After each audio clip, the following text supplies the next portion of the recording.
Welcome back to Invictus Studio. So today we are going to show you how to model the pink sheep from the Minecraft movie. And we are going to go through the entire process, from the sculpting to the figure creation.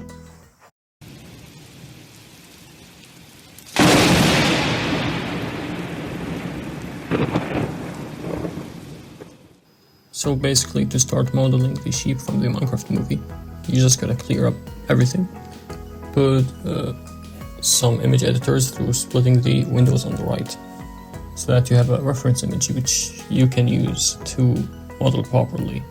Keep in mind that proportions will matter a lot here. You might even need to use your annotation tool to draw certain ratios and stuff on the sheep, on the image. Then you may as well just continue with hard surface modeling to a certain degree of the process, because you don't want to be going around and trying to shape a standard sphere. Even a well-experienced sculptor would not do that move. It wastes time and is pointless. So basically, after you're done hard surface modeling, do a remesh. Make sure you don't have too many polygons, because Blender isn't that program which can handle lots of triangles at the same time.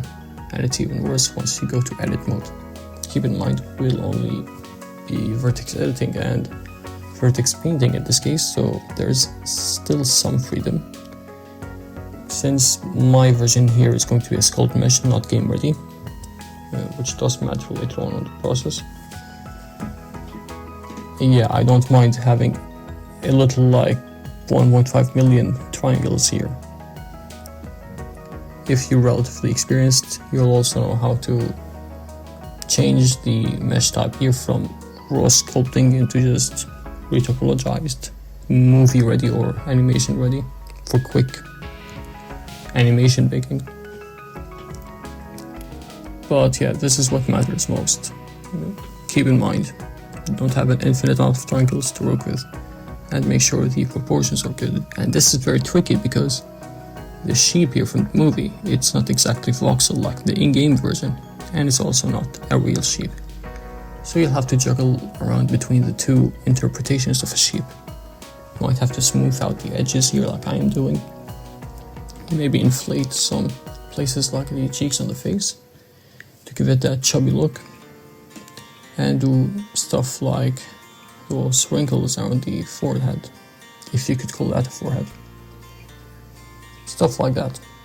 Not something too complicated, because anyways, after you're done with this, the fur will override a lot of the precision levels.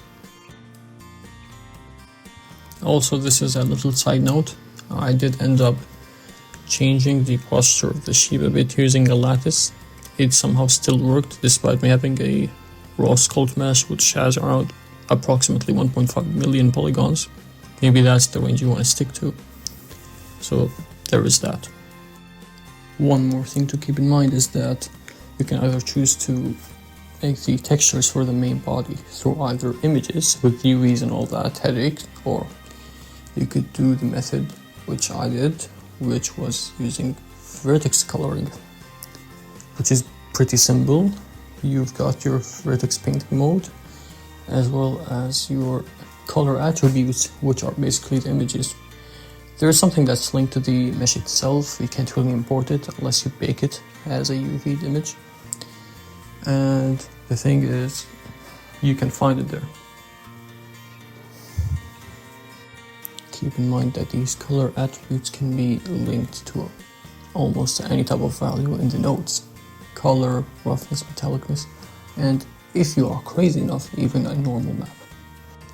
Remember that you will have two separate meshes to work with and make the sheep. One mesh will be for the main body itself, which could be quite high in polygons, so long so you can vertex paint it. And the second mesh will be for extruding out the hair. The difference is the second mesh won't be able to handle too many polygons, because of the fact that you might go into either edit mode or weight paint mode, so that you can go around and assign which vertices will have the most to least hair density, if not no hair at all. So keep in mind that you can remesh the hair mesh in whatever way you want. It won't matter too much, so long as you can decide where the hair should be and where it should not be. In this case, I myself did a decimation remesh with a ratio of 0.1. So the first step I'm going to do here is create a little cube for a demonstration. You're going to need to subdivide it so that you have enough faces and geometry to work with once you're vertex painting and doing all that type of stuff, which will be useful later on. Then you will need to apply a particle system modifier. This is basically what's going to allow you to implement fur or hair into this. So you can adjust multiple variables like hair length or hair count. However, what matters a lot here is basically this option here called children. And the reason why it matters so much is because I guess it has to do with performance. Blender basically adds multiple hair particles which are subservient to a single hair particle, and there's many of those single ones there. So I guess this is better for optimization, so that you have tens of thousands of hair particles without blowing up your computer or anything. And yeah, you can edit the display amount and the render amount. You'll get a good picture by playing a little bit with the display amount, I guess. There's other options like clumping, which basically drags in all the subservient children hair particles to that one source hair particle. It does give a nice shape, which I guess we will use in the sheep here. It does give that furry feeling, so I guess that's a good thing. There's also other things you can use for randomizing the shape, and you can also play with the shape of each hair strand itself, the root radius and all that.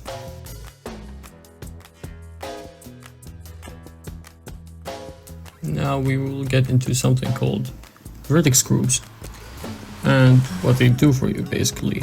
So you go ahead, you create a vertex group.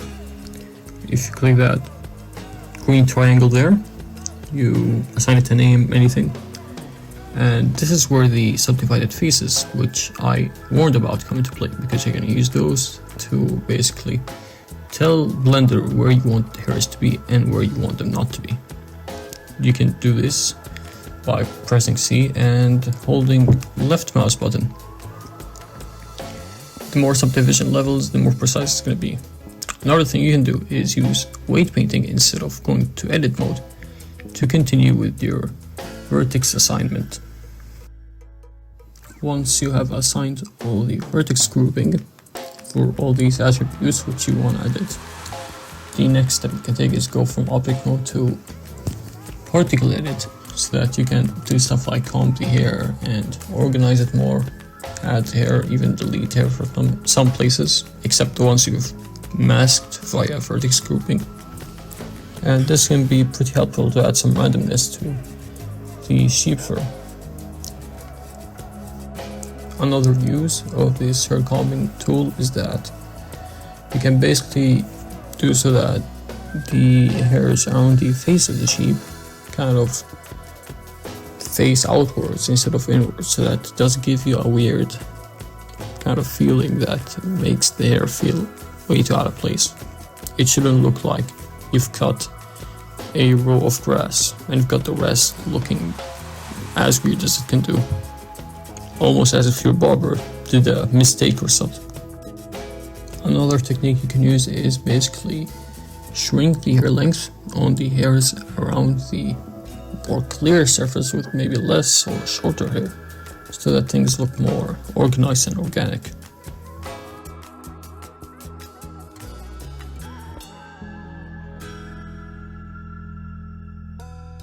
Before getting into materials, one thing you should tick off is show emitters on both the viewport and render section of these settings.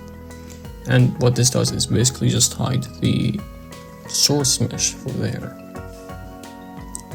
This is especially crucial if you don't want to share the same material and want to use a remeshed game-ready topology for the hair.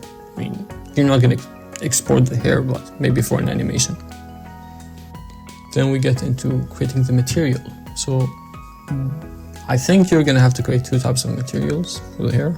The first one might be a material which uses the principled BDSF node, and it's going to look solid, just like the source object itself.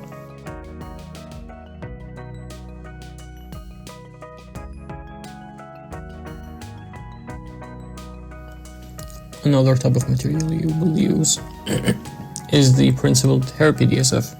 It's better than the standard hair PDSF from experience. And you can edit some key features here: the color, the general roughness, which basically is the roughness from the hair root to the hair strand. And there's the radial roughness, which is basically, as it self-suggests, the roughness from the center point of the hair and, outwards. That's basically what it does. So you basically edit these. You might want to have some low values somewhere, some high values somewhere else. And the reason I've mentioned 2 types of material instead of just one is because the principled PDSF should be used for the more dense hair layer. Yeah, I said layer. You can add multiple ones of these particle modifiers, and I've added 2 for my sheep. One which used the principled PDSF and another which used the principled hair PDSF. And the other one was maybe less dense. I put more on the kind of edges of the model of the sheep so that the features pop out more. It looks more real that way. So it's basically up to you, but I think it kind of gives it a pretty realistic look.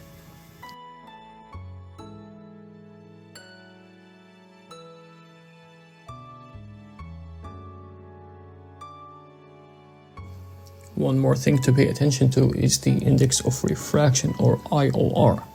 And basically, the more you lower it, the easier light will just pass through the object. This is maybe good if you don't want the hair to stick out too much, so that it feels more soft and weak. And sheep fur usually isn't that solid, so you might want to lower this down. And the default is 1.5, so it's up to you, maybe 1.1, 1.2.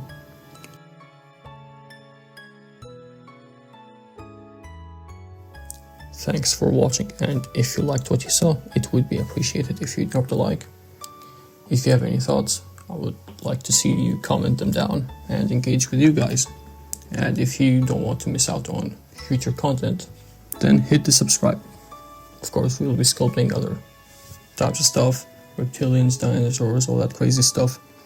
Maybe even turn on the bell for the notifications. It's all up to you. See you later.